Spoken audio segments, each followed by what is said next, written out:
You're listening to the Guts and Glory MMA podcast.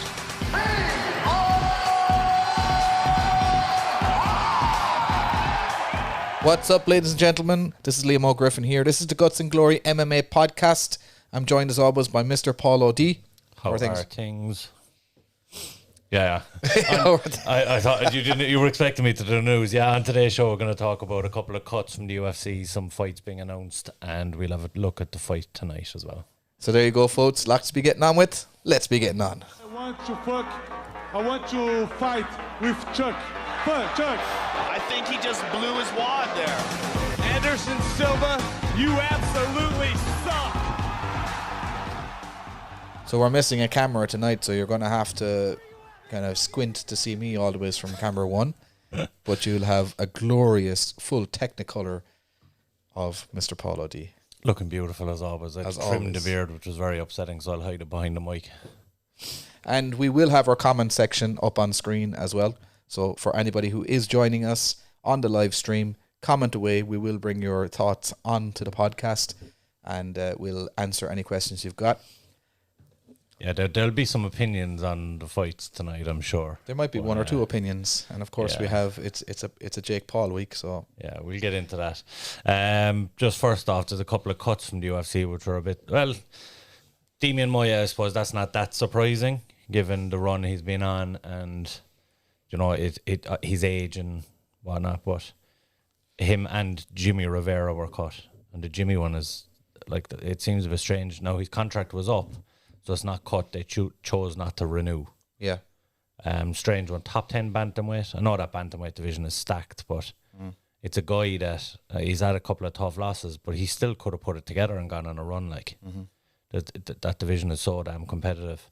Well, maybe that's it. Like who was it that he had the calf kick war with? Pedro Munoz. Yeah. And they had two of them, three-round wars. Yeah. And everyone was clamoring for them to do it over 5 rounds. Pedro Munoz just lost again.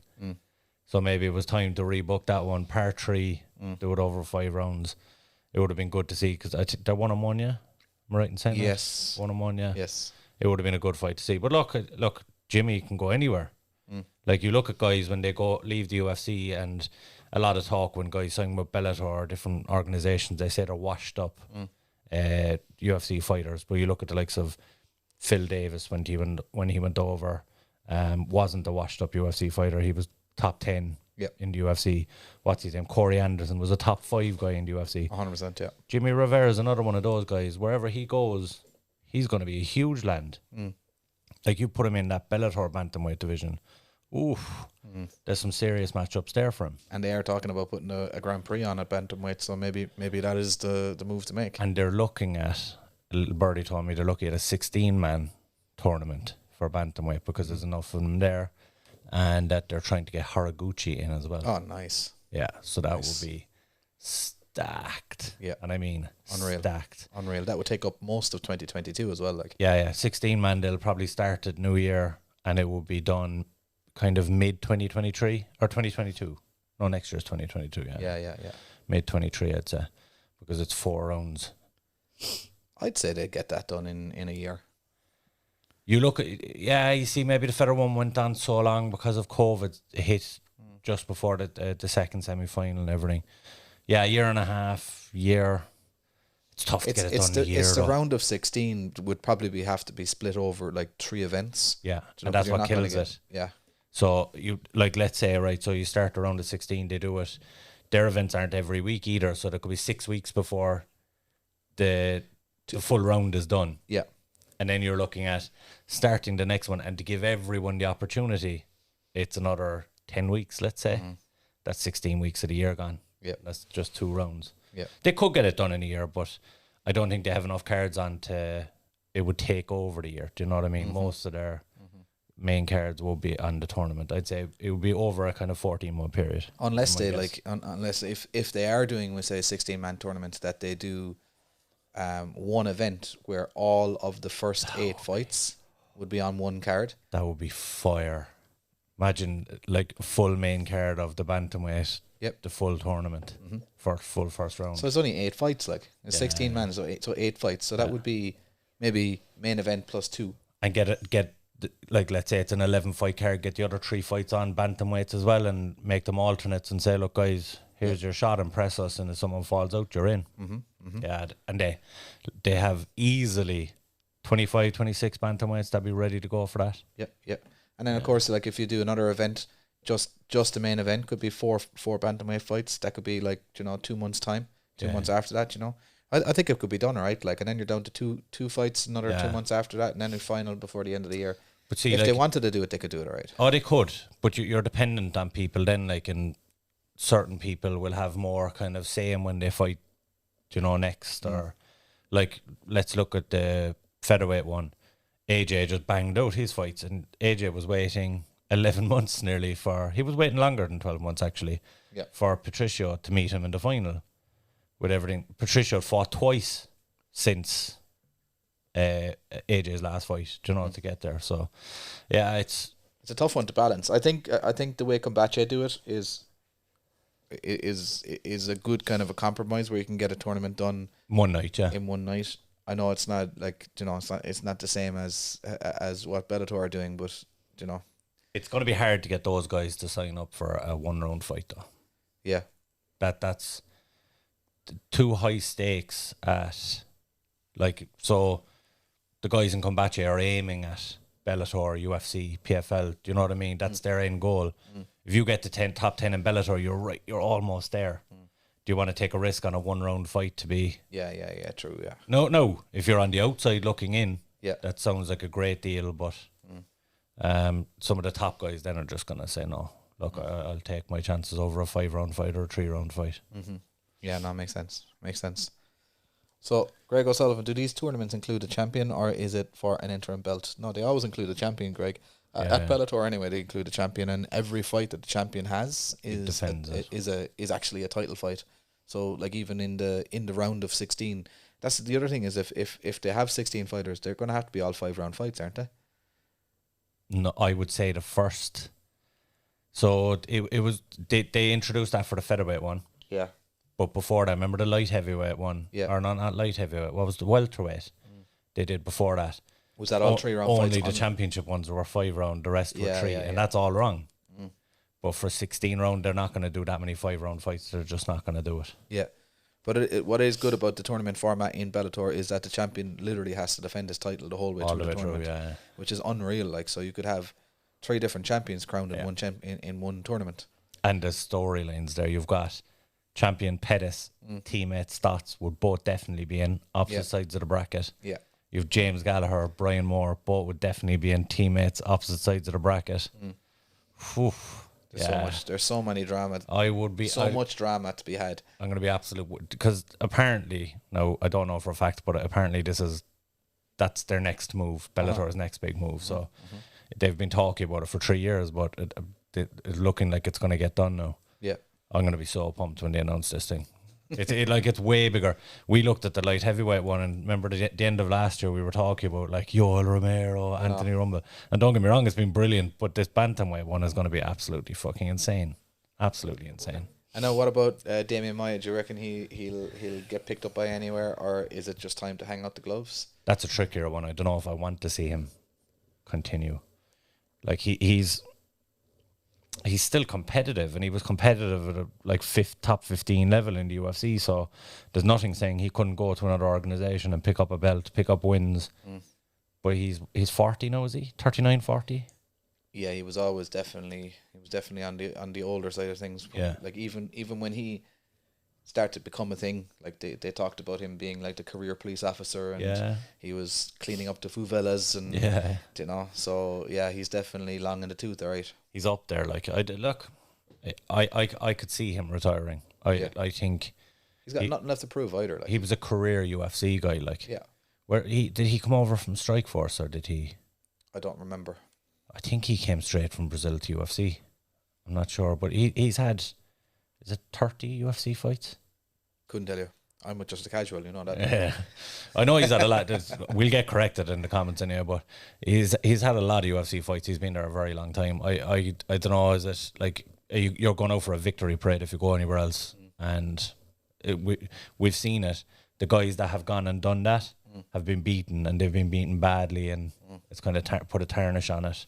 Yeah. So I don't know. At his age, I wouldn't like to see him signing for anywhere else. I'd say he'd have a bit of a shot at going back into a grappling career, like do some of those super fights, like on the likes of Polaris or Unreal, you know, Sogdia Submission Underground. But like even Quintet Ultra do like single fights in between the tournament and different things, and they pay well apparently.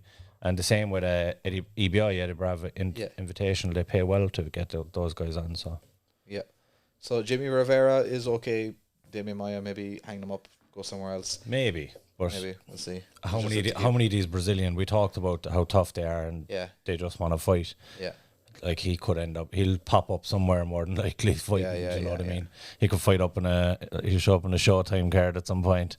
Cage Legacy in there. That's another one. Jake Paul will be targeting. It's a fucking perfect guy. Another grappler. Like that's true. You wouldn't be surprised, man. Yeah. Madness. So. There's a couple of fights that were announced as well. You have Rose versus Whaley 2 was announced. Nice. And Frankie Edgar versus Marlon Vera was announced, and that's on the same card. That's the New York card, I think. And that's the same card as Usman Colby 2, Gaethje Chandler, and Strickland and Rockhold. Yeah, that card's on fire. Insane. Yeah, absolutely insane.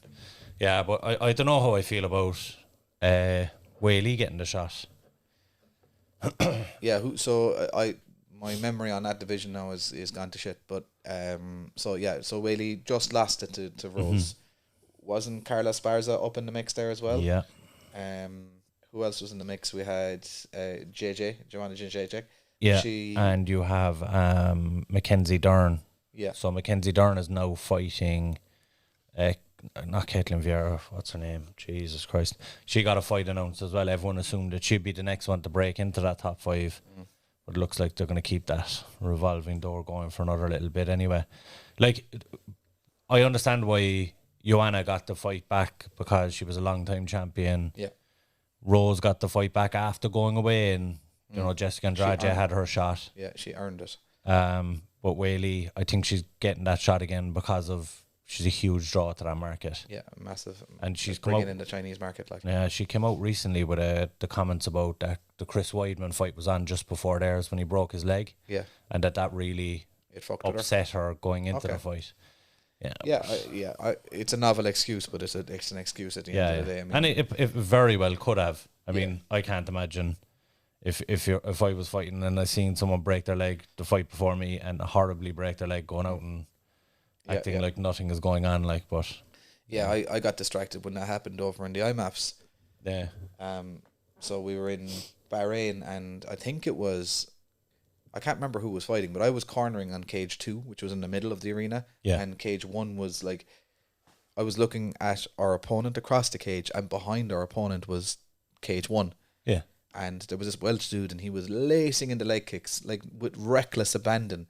And the referee brought our 2 fighters that I was like the guy I was I can't even remember who it was. I brought them in, and he going through like, you know, fight clean, fight hard, fight fair, touch them up. Now he was doing that speech, right?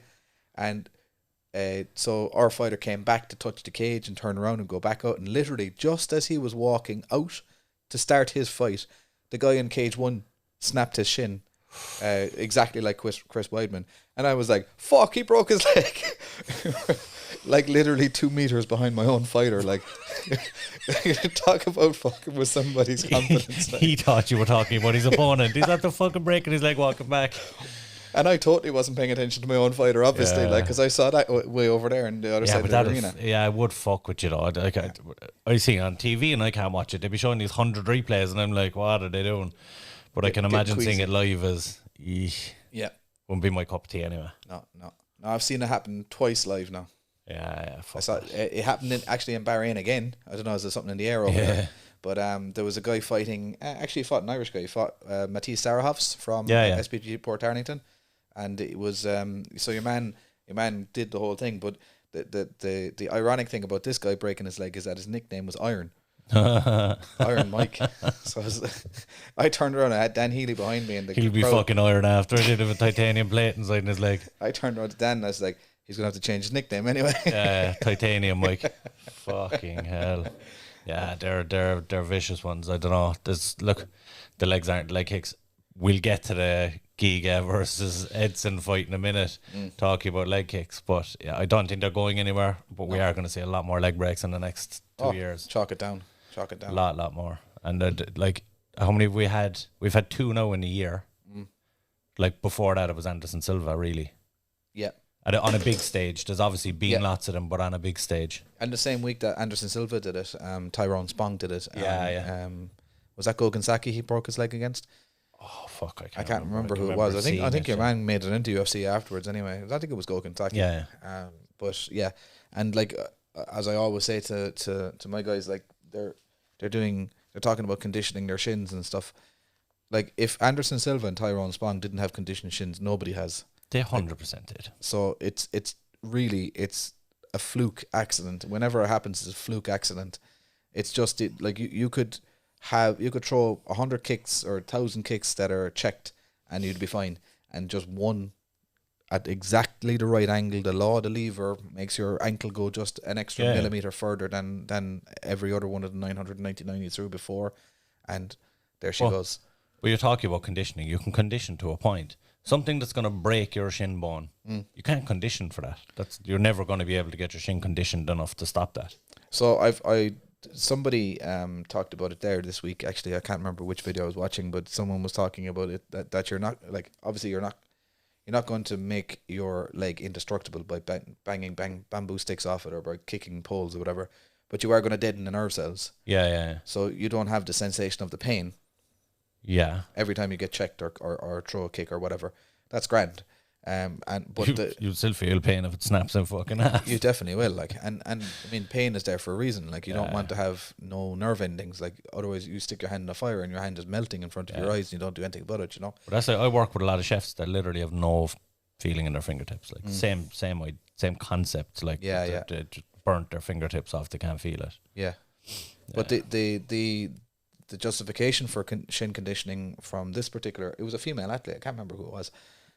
We were saying that it's just one less thing that they have to worry about when they're fighting, so they don't have to process the pain of their shins.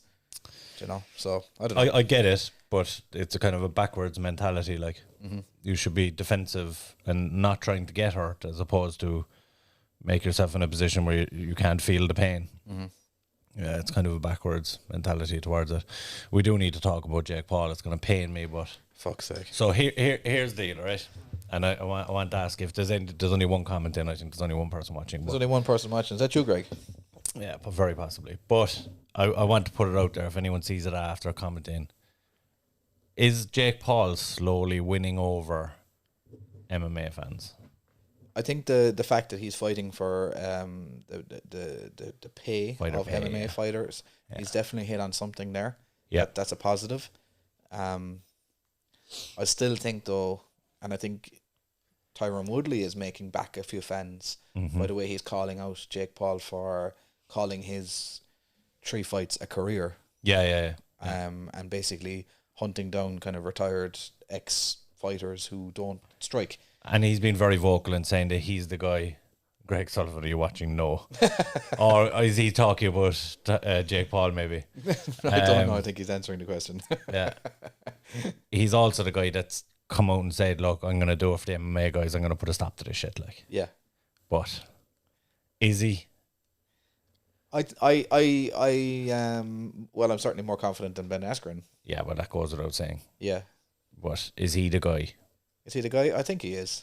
I mean, yeah, I think he is. I think the big thing that I said about Jake Paul was, and you don't like it, but he's an athletic human being.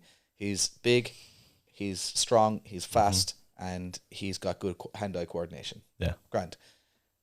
So does Tyron Woodley. But he's small, he's stocky.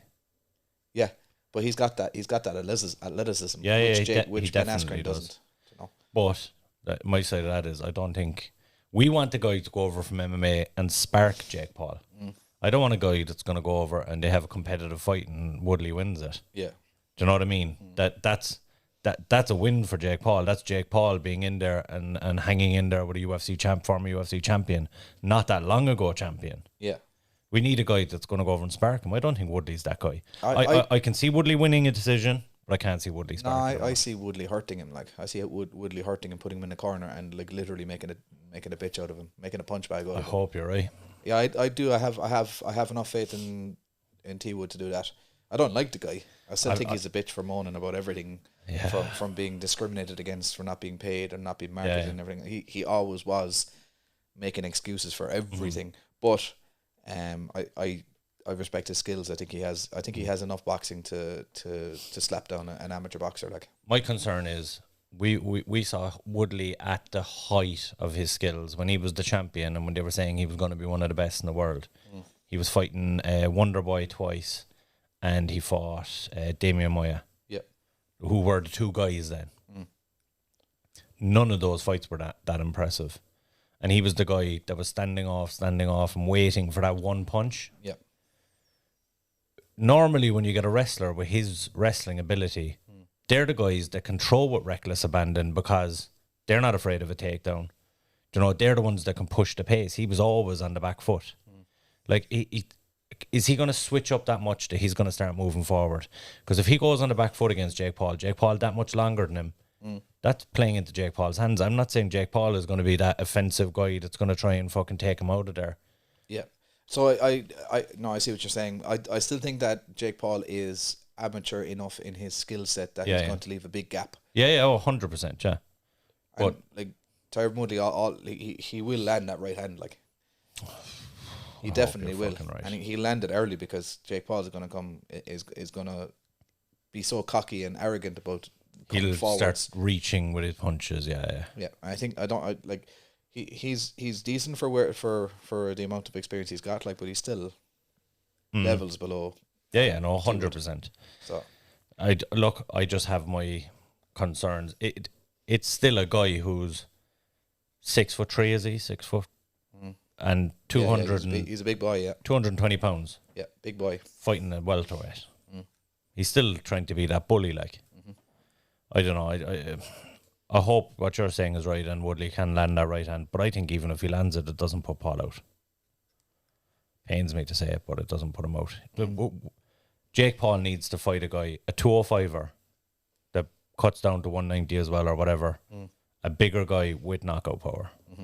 And that's not afraid to put hands on him. Like, don't know if Woodley's the guy.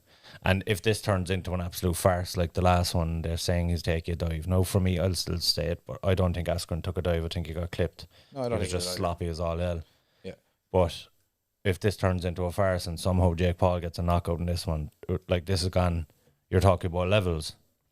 Jake Paul is blown up into a fucking an intolerable wank all over again. Like, what did he say about he said he was talking about the different generations, how they've had heroes. Yeah. He said your grandfather's generation was Muhammad Ali, your father's generation was Mike Tyson. Your kid's generation is going to be Jake Paul. And you know what? He's not too far fucking wrong. Like, yeah. That's the worrying part. Like, he's getting millions of people watching him. Kids are idolizing him. And he's going to be people's introduction to boxing. And that's fucking sad. I grew up, my family were all into boxing. That's what I grew up watching first ever before MMA. To see the sport gone to the point where he's the only star in the sport and he's not even a fucking boxer, really. Like, it's embarrassing. So, Aaron Larkin, official prediction: if Jake wins and Nick loses, that's the next fight. Nick Diaz, you're talking about?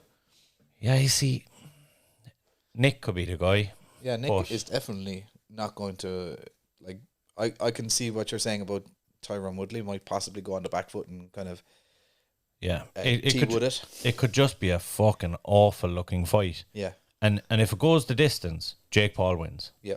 And I'm not saying on the scorecards, but I'm saying technically, no matter who wins on a scorecard, Jake Paul wins. I see what you mean.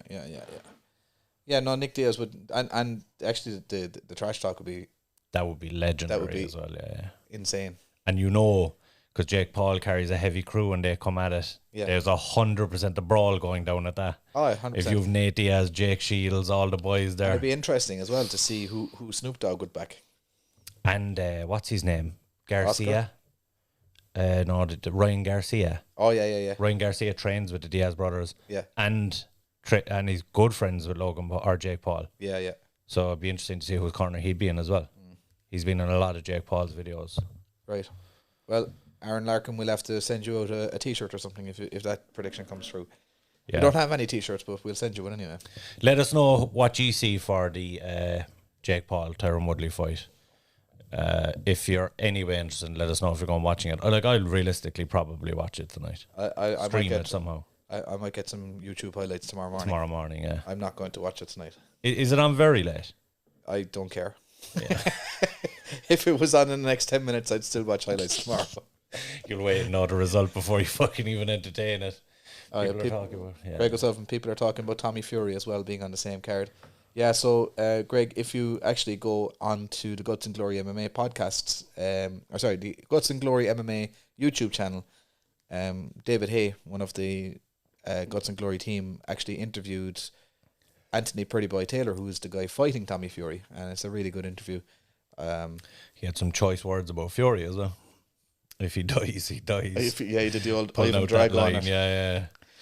I don't know. I think that line has been overused. Yeah, Anthony's kind of, I don't know. Look, he's had some good wins in his. I need some choice words about Dean Barry after apparently as well. But Oh, really? Yeah. yeah, look, Anthony Taylor's kind of he's been a journeyman. Let's be fair about it in MMA. He's 0-1 as a boxer. Uh-huh. If Tommy Fury doesn't win that, there's a problem. Like for Tommy, Yeah. Tommy's career will be over. Aaron Larkin says Woodley catches him with an overhand while Jake lunges in, similar to how he caught Darren Till, round 3. Mm-hmm. It's a very specific prediction there, Mr. Larkin. Well done. Kind of what you were Down the pipe. leaning towards as well, though, that he'd be. Or Yeah. Jake I would think be it'll down, happen yeah. in the first, though. yeah, I think it'll happen much earlier than that. But yeah, Jake will lunge because he's just not a great boxer. He's a decent amateur boxer. mm-hmm. And I am being very generous to him there. yeah. I mean, like any of the amateur boxers that are fighting in county leagues in Ireland here would probably slap me around if they heard me say that. That's what I was going to say. He's a good white collar boxer, is what I would say. That is probably more accurate. Yeah, because So he's is not going to- fought any legitimate boxers yet. Yeah. Who are his 3 fights? KSI. A YouTuber, a basketball player, and a grappler, a wrestler. Mm-hmm. I mean, get the fuck out of here. Fight somebody. Tyron Woodley's not a wrestler, but everyone's saying Tyron Woodley is the guy because he's got that power in his He's hands. got that one. Yeah. I do I don't remember him. fucking know. Isn't Tyron Woodley the guy that knocked out Johnny Hendricks and sent Yeah, him, yeah. like punched him across the mat? Knocked out Robbie Lawler as well. Remember that when he won the title, Yes. first round, and that was when Robbie Lawler was the scariest man on the fucking planet. Yeah, yeah. He still Knocked is. him out. Like, Robbie Lawler is still the scariest man on the planet. he's still terrifying, yeah. but he's got power in his hands. No one's saying he doesn't, but he's too hesitant to fucking throw it. I don't think the fight is in him anymore. It'll be interesting to see how Jake reacts when he's hit by someone who knows how to punch. Yeah, He'll have the same look on his face because he always looks. dumb. Yeah. That's it. Like, Yeah, like that interview he's done with Ariel Halwani, and the two of them are opposite the table to each other, and he just has Glazed over expression. yeah, and that's while he's talking.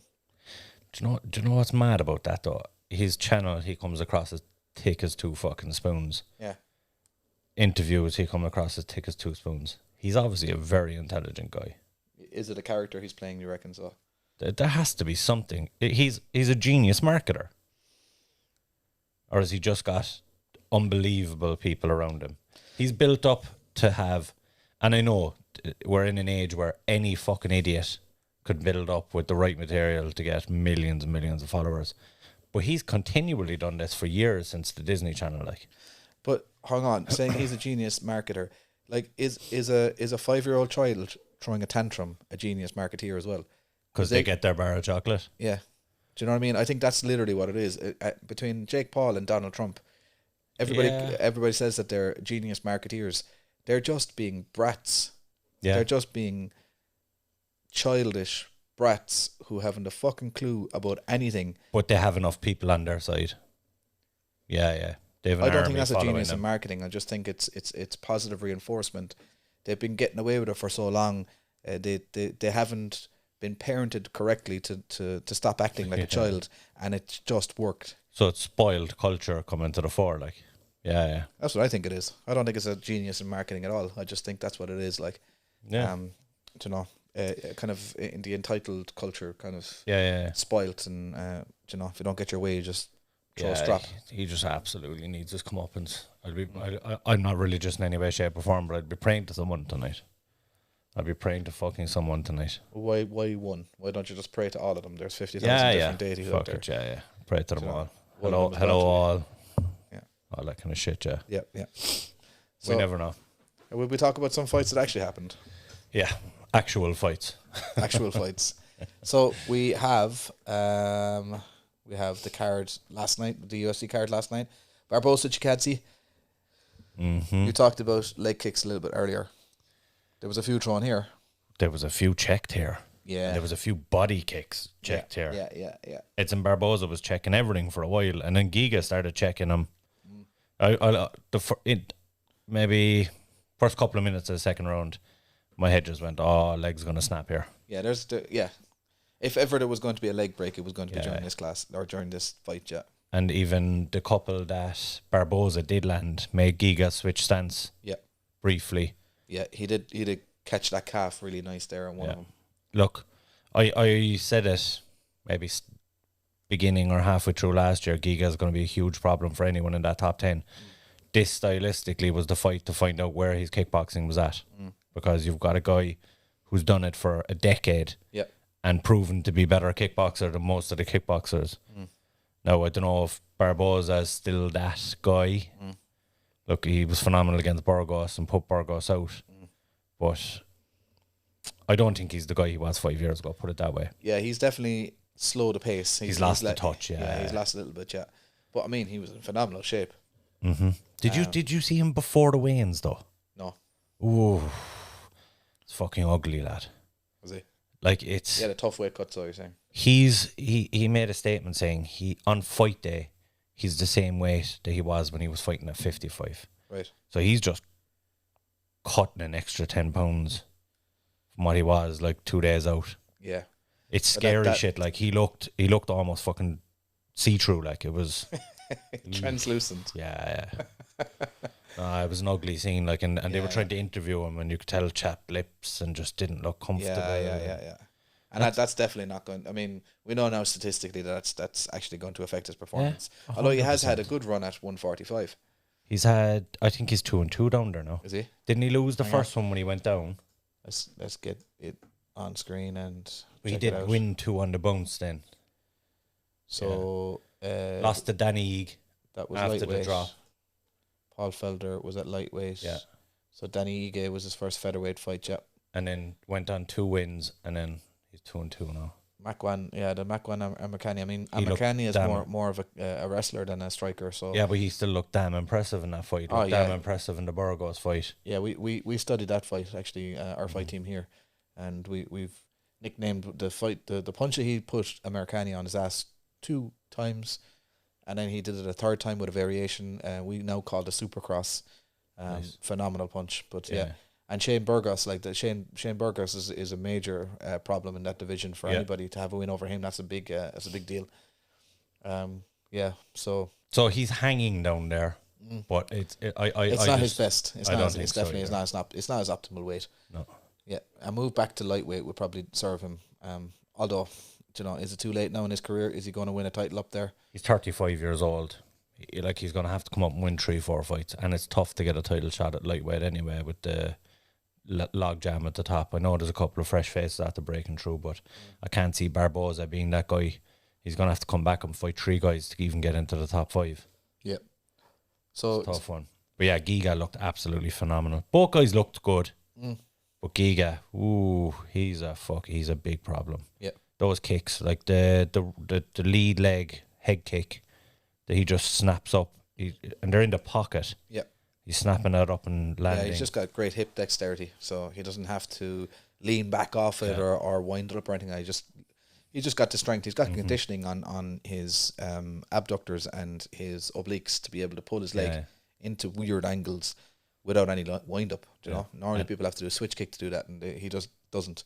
That's a kind of like a kind of a karate taekwondo style influence from his childhood, obviously. Yeah. He was Kyokushin Yeah. karate originally. Yeah, that Then would into definitely kickboxing. do it. Yeah. Yeah, that would definitely do it. I mean, Kyokushin is basically Muay Thai without punches to the Yeah, face, but with like really, really, really flexible kicks. Yeah, they kick just like basically straight up, and they do it multiple times. Yeah, I've seen that's where the axe kick would have come from Yeah. as well. Like, yeah, He actually threw a couple of axe kicks in it as well, I'm sure, didn't he? yeah, they were kind of lazy though. Yeah. They weren't great. I think do you know what? I think they were after leg kicks. Yeah, I think they were just distance control yeah, of thrown out there. yeah, just kind of something to make Barbosa think about A something little else. bit hesitant about coming into the pocket. But interesting to see him get it done with his hands after, look, we've seen what he can do with his kicks, and he's devastating with his feet. Yeah, Good to see him get a fight done with the hands and be able to get it finished, and he landed a lot Yeah. on Barbosa. It was weird when he went down and tried to go for the choke. I was like, Yeah. just finish him. But he obviously wanted a submission. I don't know. Yeah, But yeah, he had him almost out of there, and then he nearly gave him a chance to recover. yeah, yeah. But as soon as he got back up, he put him back down again. So Adrian Murray's in the house. How's she cutting, lads? How are things, We're all Adrian? good, bye. Any crack? Any comments, questions? Lay them in there. Okay, so we had two tough finale fights. Brian Battle, Gilbert Urbina. I didn't watch The Ultimate Fighter this season, so I don't know anything about it. That was my first question. I was like, what did you make of it overall? Yeah. I'm actually, do you know what now? I'm interested to know whether I should go back and watch it from the start. Nope. Okay, fair enough. That's the end of that. No, I'll tell you what, right? So it's a difficult one to say, because from a perspective of a reality TV show, no, absolutely not.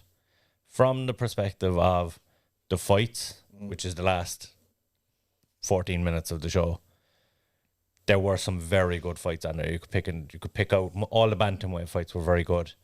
Brian Battle was in some good fights, and the guy down the card there, Petrovsky, looks very good as well. So in that sense, there was some good talent came off it, and it was worth watching for that. But I mean, as a show, to be sitting down there and watching 50 minutes of 10 episodes, no. So was it Volkanovski and Ortega. Ortega was that the magic sauce that made it shit, I don't know. or is the format just tired?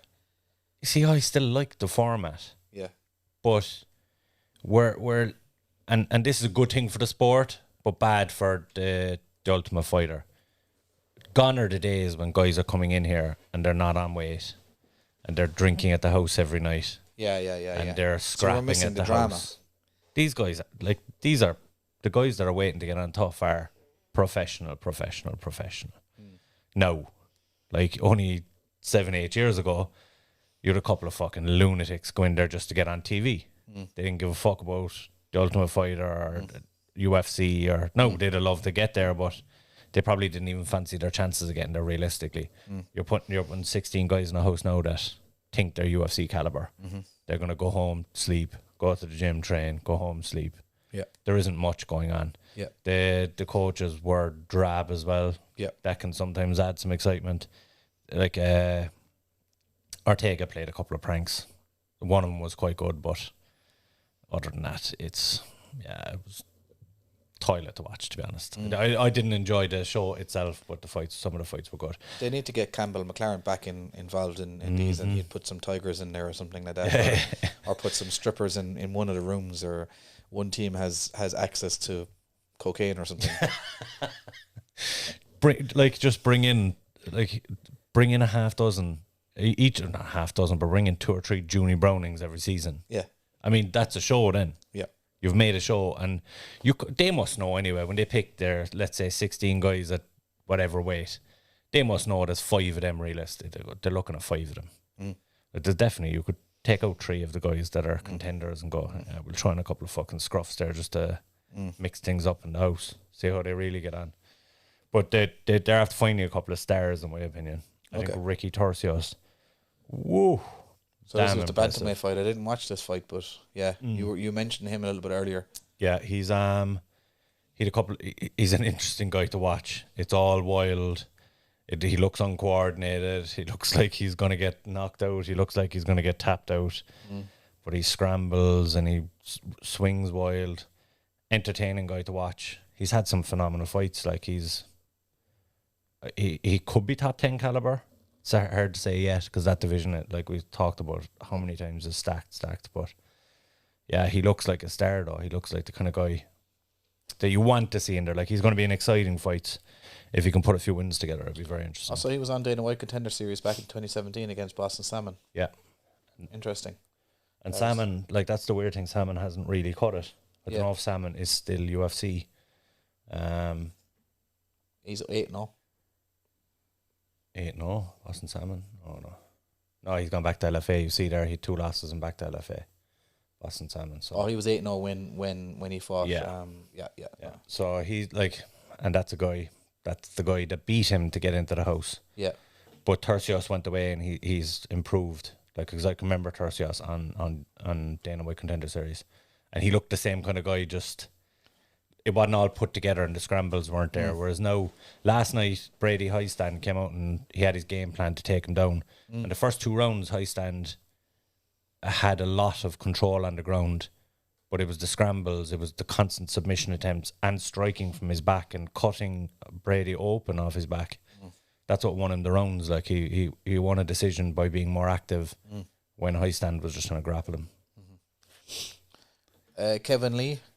Oh, Jesus Christ. Like, what's going on with this guy now? He's, 1-4, I think, in his last 5. yeah. Look, I said it was a bad move to go up to welterweight. He took on Daniel Rodriguez on 10 days' notice.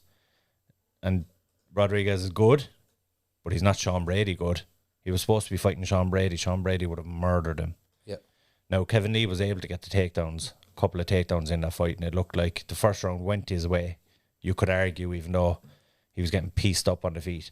But the size difference. Daniel Rodriguez looked like a bigger man in there. Like, he looked like he didn't belong in that division. I just don't think, I think if he's going to stay around, keep trying to cut your teeth at 55, but if he loses another couple, he's gone anyway. Do you know what I mean? Yeah. Even if he loses one more, he's gone. Yeah. I think he needs to make a smart decision now and say 70 is not the place for me because they're too big.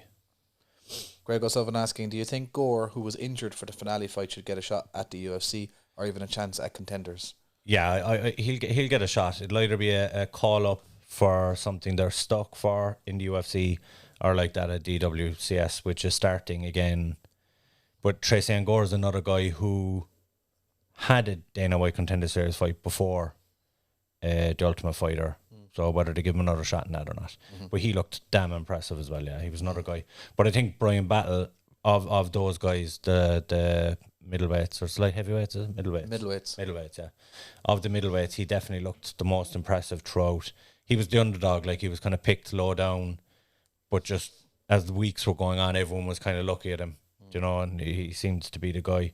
Volk, he was in Volk's team, and Volk said when they did the semi-final matchup picks, he was like, give him anyone, I think he'll make the final, I think he's the guy to beat. And Dana was kind of a bit, really? And they gave him a tough matchup, and he ended up winning it out. Yeah, it could be that middleweight division isn't that stacked, so I think he could have a good career there. Earlier on in the night, we had Gerald Mearshart and Makhmud Muradov. Obviously, Muradov is he was a surging guy coming into this, wasn't he? Did he have 14 wins in a row? Yeah, he was surging. So he was kind of. I think this was almost like a test for Muradov to see was he the real deal. Yeah. And Mearshart upset the apple tart.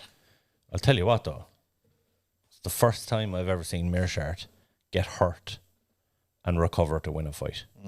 Mearshart, through his career, has always been that guy. If you put him under pressure and you get him anyway hurt, it's a done deal. Mearshart got clipped a couple of times bad in that first round, stung, wobbled, but he came back and he did what Mearshart does and got the submission finish. Like he's lethal if he gets on your back or if he gets anywhere near a choke. When I was watching this fight, I just thought it was two guys who were kind of not going to be champions. Yeah. You know, there was a lot of that last night, with the exception of maybe the main event. Yeah. Well, the thing is, Mearshart, okay, fair enough, he came from behind, but man, anybody that had a bit more accuracy was going to knock him out. Do you know, we saw what your boyfriend did to him. I've heard With one shot, Mr. Hamzat. Mr. Hamzat Shaimev just took out much of Meerschaert. anything is And it wasn't exactly, do you know, I mean, okay, Hamzat is good, but do you know, was it really that powerful, or was it just the fact that Meerschaert he's leaving his chin to be hanging out all the time? He's just off balance, and There was a lot of psychological stuff going into that as well. That's Remember, true. they booked a fight for 2 weeks later for for Hamzat. for Hamzat, yeah. Yeah. But then with Makhmud Muradov then as well, like to have almost zero grappling defense, do you know, I mean, It was poor. all like his striking was good Yeah. to a point, but it was wild. There was no discipline there, and then when he got taken down, like the end of the first round, he literally just hung on for dear life. Like, Yeah. you know, it was no attempt at trying to strip the hooks or fight the hands or anything. It was just like literally, I'm gonna hang on here. There's 15 seconds left. You know, I just think that these guys are going to be both gatekeepers from here on in. But especially, you wonder about Muradov as well. Where's he from? I can't remember. It's Uzbekistan, maybe. Uzbekistan. Like, surely they've got some fucking wrestling over there. Definitely. Like he looked paltry in that department. Like, he looked like he hasn't grappled in his life. Yeah. And Meerschaert, for as good a jits guy as he is, Yeah. I don't he's not the recognise top any wrestler names. in the division. Like, No, 100%.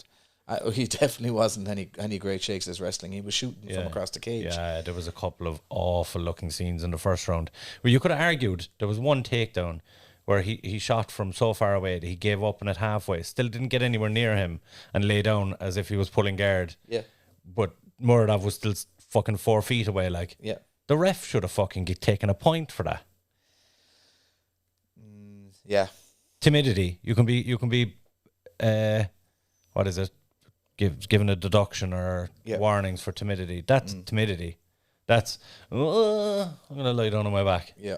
Absolutely. Fucking hell. No, I know I got the win, but yeah, it was a poor enough fight to watch. Ben Doucette is in the house. Howdy, guys. Just got out of work. Did we talk main event for our main card for UFC yet? We're kind of still on the UFC, Ben. We're kind of getting there. And Greg O'Sullivan liked the timing on the Hamzat drop.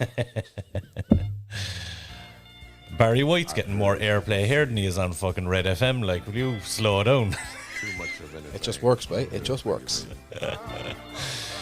Now, the other fight that was in there, I think it was also middleweights as well. Razak Al Hassan and Alessio De Chirico. We watched the whole fight there. It took us hours to watch it.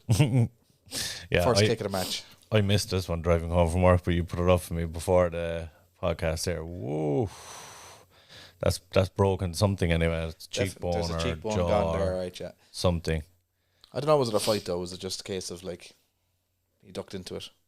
And if you can remember, De Chirico is that guy who he was knocked out a couple of times. He was on the chopping block. I remember he had the big KO win against Leach, Jiang Liang Li, Yes. and he And Joaquin went Buckley. ham. That was on Joaquin Buckley. Joaquin Buckley, that's it. They were expecting a big fucking knockout from Joaquin Buckley. De Chirico knocked him out, and he went nuts on the MMA media. And Yeah. Oh, why- he wouldn't take his post-fight interview because you don't give the losers a chance to talk. yeah. And he's a former IMAF guy as well. And remember, he started fucking squaring up to Dana backstage. Yes. He's a fucking lunatic. He's an Is he idiot. going to get cut now? He's 100% getting cut after that. Definitely getting cut. Yeah. 1 and 4. Yeah. So I'm looking here. He lost to Kevin Makhmud Holland, Muradov. Makhmud Muradov, Zach Cummings won against Joaquin Buckley, and then Razak Al Hassan sent him into the nether regions there last night. So, yeah, that's not looking good for Alessio De Chirico. Smiling Sam Alvey, Yeah, decision split. that's an interesting one. Did you see that fight? I didn't. Okay, so there was controversy over this because in the third round, Wellington Turman had 2 separate 1-point deductions for eye pokes. So that's a 10-7 round. Well, 10-8. But this is the thing. Did he win the round though? He definitely didn't win the round. Okay, so that's 10-7. So it's a 9-8. Who didn't win the round? Sam Alvey didn't win the round, is it? Sam Alvey didn't win the round. Oh, okay, yeah. So it's a 9-8. Yeah. The other 2 rounds, Thurman clearly won. Okay. In my opinion, Yeah. Like, you can go back and watch it and someone can say I'm wrong, but I'm fucking not wrong. So Thurman won the fight 28-27. Sam Alvey lost his shit. How can I lose a fight? Your man was deducted 2 points in the last round. That's bullshit. He basically wanted a 10-7, like. Yeah. And there was a lot of talk as well online about, nah, that's robbery. How can you lose a fight? Now, to be fair, there was a lot of people as well saying, no, Thurman won all 3 rounds, to be fair. Yeah. But yeah, it's controversial enough. It's strange when you see Sam Alvey get worked up about something like that. He's known as the amiable guy. Was he smiling? He was smiling until the decision was read out. And then he started losing. He was screaming at people outside the cage, the commission and everyone. He was a bit butthurt about it, but I thought it was the right decision. Anyone want to challenge me on that, fair enough, but interesting. And I've never seen that where there's 2 singular point deductions in 1 round. Yeah. I've seen a 2-point deduction, but not 2 singular 1 point. That's unusual, yeah. And they were 20 seconds apart, so like you could argue the ref could have gone, you've had your fucking warning. No, like they were bad eye pokes as well. Because he eye poked in the second round, he got a warning. Eye poked third round, got the point. Eye poked 20 seconds later. That could have easily been a DQ. I think that's what Sam Alvey was most pissed off about. Yeah. Ben Dussel asking what's the next move for Kevin Lee. You just talked about that. You said moving back down to lightweight. I think if he gets another crack, be sensible and take it at lightweight. Don't be asking for any name, guys. Just go and take a fight at lightweight. Get a couple of wins under your belt. He looked very small next to Daniel Rodriguez, and I think you're at nothing in a division where you're the small guy. Fair enough, you're a great wrestler and you've got great jits. Yeah. But you're a one-trick pony, and those boys hit too hard to be trying to fucking lunge in on takedowns. There you go. So we better move on to the PFL card. We're at the 50-minute mark. So I didn't see any of this, much to my shame, because I really wanted to see Loughnane fight. I just didn't get to watch it. Yeah. So fill me in. What happened? He got completely dominated by Khabulaev. A split decision. Yeah, but he got dominated. But one referee obviously thought he won the fight, or one official judge. Look, he landed a lot of strikes, but the striking numbers were even, but Khabulaev was dominating the fight, if that makes sense. Yeah. He looked too strong for him in the opening rounds. Loughnane kind of came back a bit alright, but it was too little too late in my opinion. I thought if anything, he scraped the third round, but I think it could have easily been a 30-27. Yeah. The Khabulaev. But yeah, like that guy looks insanely good. Insanely good. 18-0 now. Just looking, he's been on 1 championships, been on UAE Warriors, so he's been around the Asian scene quite a lot. Like, so there's maybe a lot of guys underestimating. Yeah. Based on not knowing who he is, and he kind of snuck in there in the last round of the regular season to get a number 4 spot. So he was kind of overlooked a little bit. Like, everyone was talking about how good Bubba Jenkins looked, how good Brendan Loughnane looked. Chris Wade kind of snuck in there a little bit as well. And Chris Wade picked up another. Chris Wade looked phenomenal against Bubba Jenkins as well. Damn impressive. Kind of just outworked him everywhere. Yep. Every time Bubba Jenkins went for the takedown, landed it, he scrambled and got into top position and just outworked him everywhere, like from cradle lifts. The guy just kind of he made Bubba Jenkins suffer for every bit of work he did. It'd be an interesting final, but I think Khabulaev kind of runs through him. I'm just looking there at Mutante. Didn't he fight last week? No. Okay. No. Oh no, we were talking about him last week because on Pro-Ams I was saying that's what was coming up in the last fight, or fight card. Yeah, there was 2 Brazilians that scored big knockouts last week on PFL, and I thought he was one of them. No, they were the heavyweights, Renan Ferreira maybe. Yeah, there was I thought there was a Ferreira. Yeah, but yeah. The light heavyweight guys. I'd Sardi picked to win it out. He's looked impressive the last couple of seasons, but Sardi had a tough time of it against Antonio Carlos Jr. It was one of those fights where I thought Sardi did more damage, personally, But Carlos Jr. was just, he outsmarted him. He clinched. He did everything dirty. He landed some good strikes as well himself, but he won the grappling exchanges in the fight, and he kind of dictated where the fight went. But he's gone up against Hamlet in the final, and that was just a freak injury. Mutante went to throw a leg kick or a body kick of his own, and as he turned over, his standing leg popped, knee popped out. All the ligaments went in it. So Hamlet just got a quick TKO victory. So Ben Doucette is highlighting, said that Chris Camozzi said that Cesar threw the fight. He said that at weigh-ins he had a super black and blue bruised calf, and that he knew he was fucked up, but he took the fight to get paid anyways, and screwed Camozzi, who was the alternative. I don't know about that. Is it? It's almost impossible to know whether you're going to pop your knee or not. Like, you could be like, every fighter is banged up. Yeah, but like, he earned his spot. Chris Camozzi's in no position to be fucking. True. You're the alternate. If a guy pulls out, you get your shot and be thankful for it. If your man wants to step in there, like if that's the case and his leg was all fucked up, more power to him for getting in there. Fair enough. You can argue that he threw himself down the heap, but you could tell the dude was hurt, like, and he did throw a kick. You could tell he hurt himself. He went down. That's just a bit of fucking sass from Camozzi. Like, you didn't get into the fucking playoffs. Get over it, like. Right. He actually, speaking of which, he had a good performance against Corey Hendricks, former UFC guy, or former tough guy. Yeah. And there was a couple of ex-UFC guys, Jason Knight and Jacob Kilburn, both picked up losses against staples of the PFL. Seems to be a team. Like, people are coming over there thinking they can rough up these guys and earn an easy million. Not happening. As it stands right now, there's no ex-PFL or like newbie or ex-UFC guy coming over and it has a chance now in the finals. It's all staples of the PFL. So that's pretty much it, the two cards. So what are we up to next week? We have UFC. What's the UFC card next week? Well, we have Paul and Woodley tonight. I'm just looking here at Tapology Contender Series. Oh, Contender Series is back this week. Yay. Tuesday night fights. One Championships is on. We have KSW is on.